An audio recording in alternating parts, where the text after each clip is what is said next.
Mainit ang panahon ngayon dito sa Bern, Switzerland. Ito yung kanyang park dito sa city.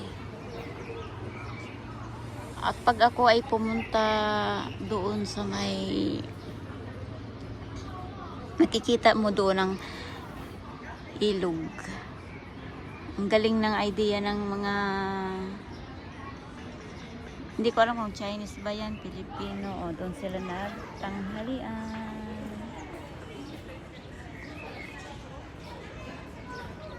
Diba, perfect.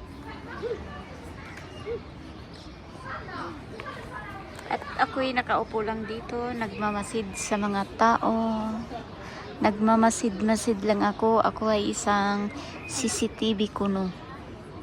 Live CCTV ang aking mata. Bye-bye!